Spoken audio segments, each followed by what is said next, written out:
Jadi sebenarnya seorang anak itu dia itu riadah wal mujahadahnya harus dibantu oleh orang tuanya.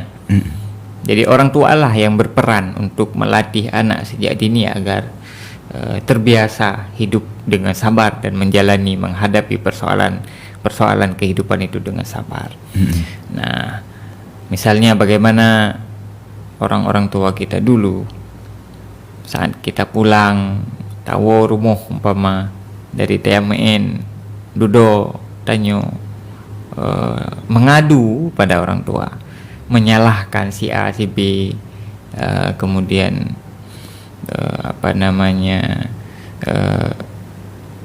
menyatakan kemarahan ke si A si B, maka justru tanyolah yang kemudian akan gede le urung si itu.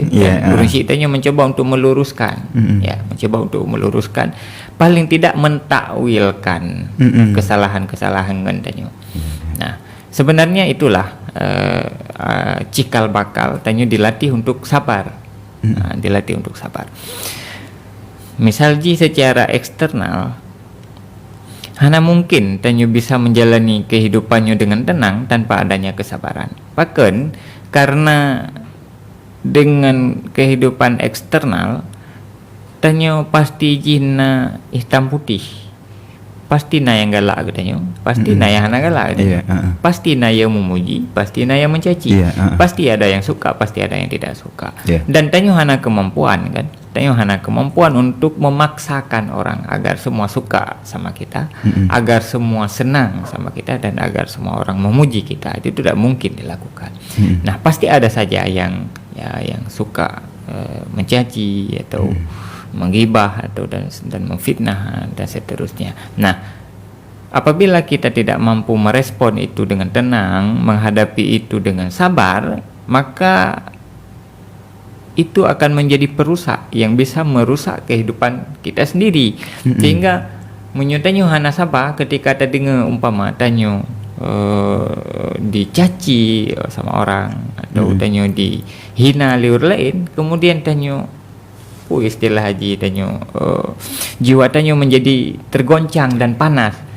Nah, jiwa yang tergoncang dan panas nian tidak mampu dikontrol dengan baik.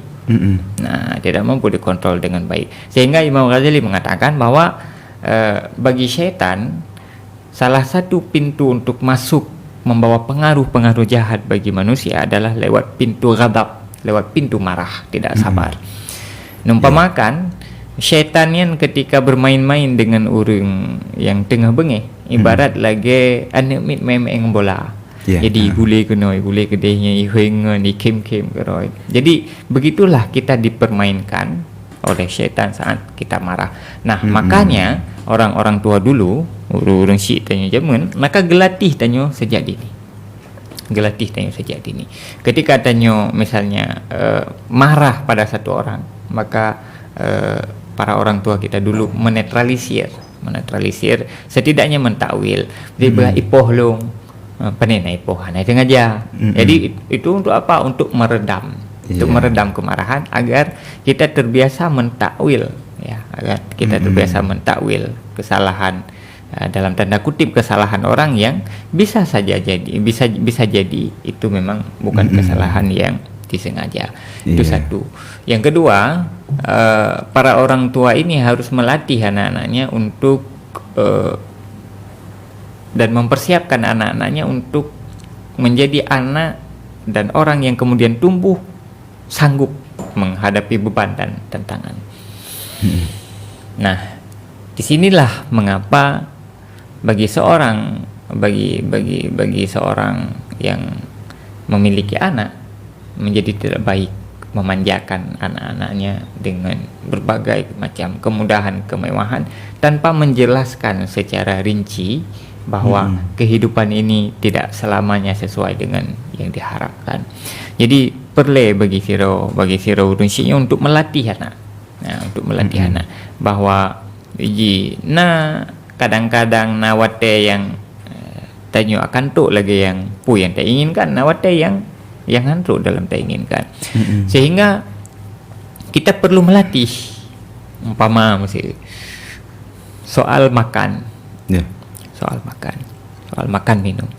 Jadi kan mandu meneminian pastilah ya, termasuk tanyo lah mungkin dia mentebut pastilah galak tanyo makanan yang mangat-mangat. Ya. Yang identik makanan yang mangat-mangatnya dengan biaya yang mahal. Ya. Biaya yang mahal. Menyongket tanyo perlekan ke yang mangat-mangat. Ya. Ke yang mangat. Dan itu memang manusiawi, naluri manusia seperti itu. Nah, tetapi tanyo juga perlu menyadarkan bahwa ketika tanyo dapat juh umpama dapat juh makanan yang mangat atau tanyo sebagai urang syik tablo makanan yang mangat kan perlu sadarkan bahwa nyo makanan nyo kan makanan tanyo. Nyo makanan sampingan yang dapat juh siaga. Hakikat makanan tanyo dapat juh bu dengan engke mesin. Tanyo dapat juh bu dengan engket yang lebih sederhana.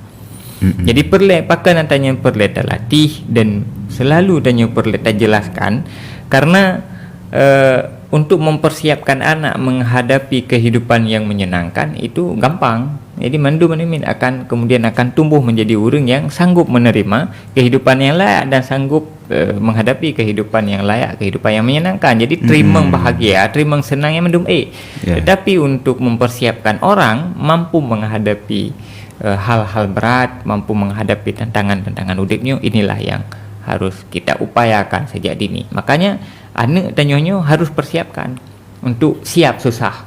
Walaupun kentai susah, tapi dia harus dilatih menjadi anak yang siap susah. Bahkan karena anak yang siap susah, dia akan tumbuh sanggup menghadapi kesusahan dan pasti sanggup menghadapi kebahagiaan.